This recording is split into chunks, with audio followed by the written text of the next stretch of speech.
Well, a renowned musicologist certainly knew exactly what he was saying when he observed music really is a powerful drug. It can poison you, lift your spirits, or make you sick without knowing why.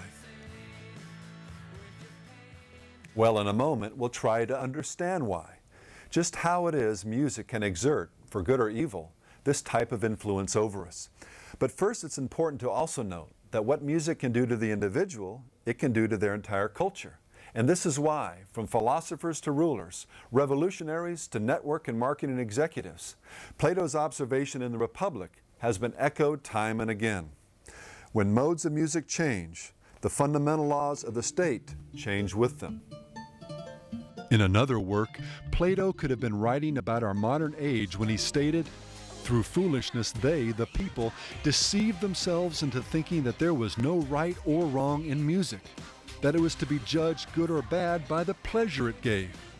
As it was, the criterion was not music, but a reputation for promiscuous cleverness and a spirit of lawbreaking."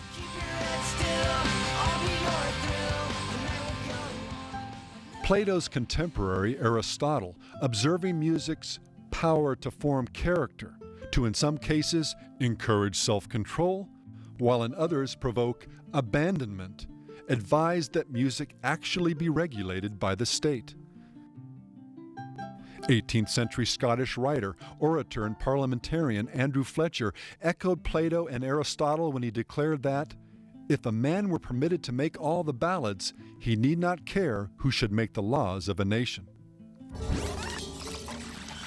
A modern fulfillment of Fletcher's observation can be seen in the vast cultural changes that took place in America and much of the West during the 1960s. Rock and roll was the beginning of the brand new world in terms of a generation bringing on its own consciousness through music to other generations.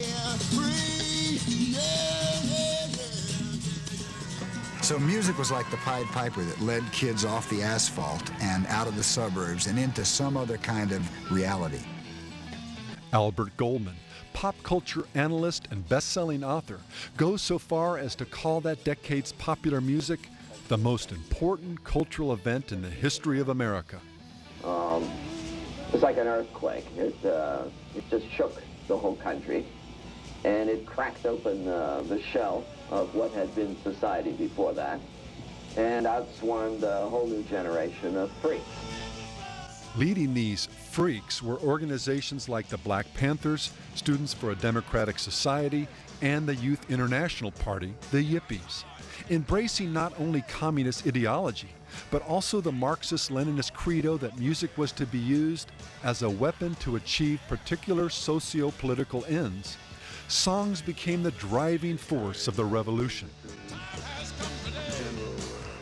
Point two is total assault on the culture by any means necessary, including rock and roll dope in the streets.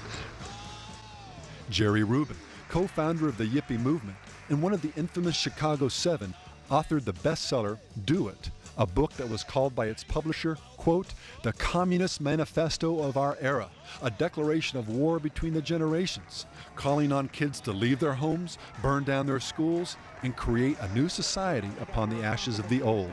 See, we don't want to be responsible. We're irrational. We're irrational and crazy. In a chapter titled Elvis Presley Killed Ike Eisenhower, Rubin described the spark that lit the fire of the revolution. The new left sprang from Elvis' gyrating pelvis. Hard animal rock energy beat surged hot through us, the driving rhythm arousing repressed passions.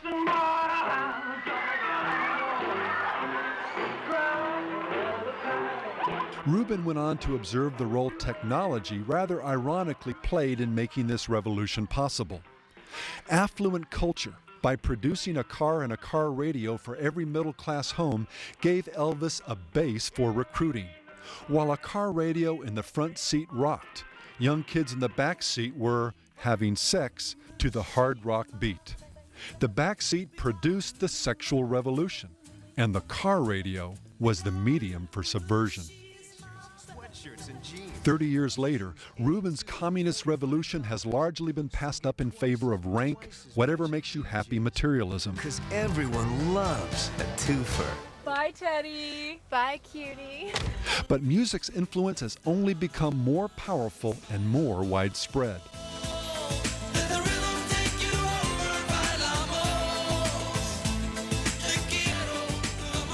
The low-fidelity car radio of the 60s has given place to digital technologies, surround sound and personal stereos, music television, TV commercials, movie soundtracks, soundtrack to the smash film, video games, the internet, and a $9 billion a year industry that's with us when we wake up,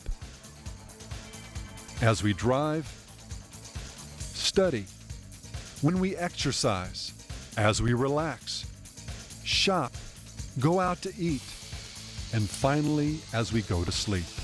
And the result is a new type of revolutionary, one even more secure in music's power to influence individuals as well as shape the culture. So music is really great. It can move, a large group of people. It can inspire and move a large group of people. Revolution can happen.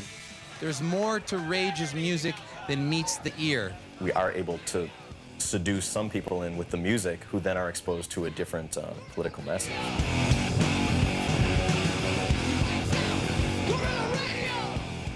As Bob Pittman, founder and one-time president of MTV, once bragged, the strongest appeal you can make is emotionally. If you can get their emotions going, make them forget their logic, you've got them. At MTV, we don't shoot for the 14-year-olds, we own them. It's MTV. Today you are a woman. MTV. It's all part of growing up. You know, no one wants to feel like they're being influenced, and certainly not owned or controlled by anything that's outside their own rational decision-making minds. Yeah, maybe some of those idiots who hang out in front of Game World at the mall are being led around by their nose rings, but we'd like to think, not me. The simple, inescapable truth, however, is that you and I do become, to some degree, what we listen to and watch. In the same way that human biology dictates that if you live on a steady diet of junk food, you will eventually damage your body. The entertainments you feed upon, for good or ill, will affect your emotional and spiritual well-being. It's true that not everyone will be influenced in precisely the same way or to the same degree, but like it or not, we will be influenced. Whether it's the manner in which music organizes thought patterns in the brain, or the mysterious spiritual power that has so fascinated artists like Hendrix, Morrison, Mickey Hart, and Tori Amos. Music truly does have enormous influence over its audience. On my command, relinquish control. Give me your body. Surrender your soul. Submission is strongly suggested as the drum consumes your soul. The pounding sounds of percussion is all that you'll know.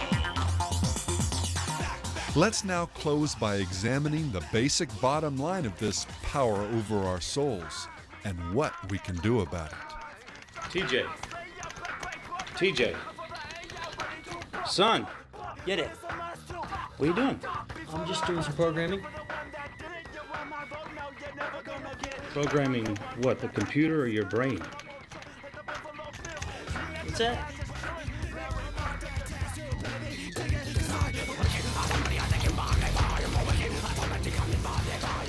I've already drawn the analogy between food and entertainment, how what we bring into our bodies and minds affects the type of people we become. Perhaps an even better analogy, though, can be found here, in of all things, A Broken Window. In his classic work, Thinking About Crime, renowned social scientist James Q. Wilson observed that disorder and crime are usually inextricably linked, that human behavior is profoundly affected by its environment. Broken windows, graffiti, drunkenness, and open displays of unfettered sexuality are an invitation for crime, a declaration that the environment is uncontrolled and uncontrollable, and that anyone can invade it to do whatever damage and mischief the mind suggests. Almost like clockwork, when this broken window effect is reversed and these elements are removed or suppressed within a community, crime rates plummet. An ordered and more dignified atmosphere encourages civility and moral behavior, while disorder breeds anarchy and immorality. Hi, how you doing? And if that's true when disorder appears as something as mundane as a broken window, how much more powerful is the catalyst for immoral behavior when the oral environment, when the music, that language of the human soul, is bent towards moral disorder and chaos? A striking example of this broken window effect as it relates to music can be seen in this small park in Edmonton, Alberta. Several years ago, drug dealers began doing business here, and as a result, the crime rate in general began to increase. In an effort to restore a sense of order and preserve their community, local merchants paid for a sound system and began to broadcast the symphonies of Bach, Beethoven, and Mozart throughout the park. Neil DeBoard, the local chief of police, reported that the results were immediate and dramatic, with the number of crimes falling by approximately 800%. While there's no way to fully quantify all the factors that led to this decline, the gut consensus was that the beauty, intelligence, grandeur, and order projected by the classical music was so antithetical to the discord and degeneracy associated with the drug trade that many of the dealers just stayed away. A more recent example of the flip side to this principle can be seen in the rioting, theft, arson, and rape that took place at Woodstock 1999. It's time to let yourself go right now, because there are no more rules out there. During the Limp Bizkit set, where the majority of the sexual assaults were reported, vocalist Fred Durst introduced a new song. How many people here ever woke up one morning and just decided it was one of those days and you're gonna break some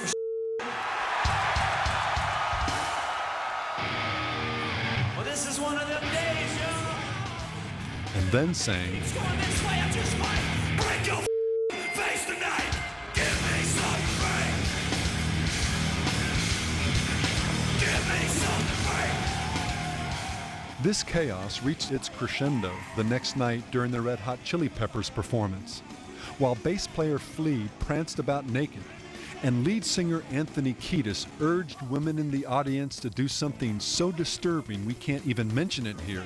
An organization calling itself PAX, Latin for peace, distributed candles. So here, why don't you just take one as a souvenir for coming by? It was no small irony when these so-called peace candles were used to set fires that ultimately burned down a stage, 12 trailers, and brought 500 riot police onto the scene.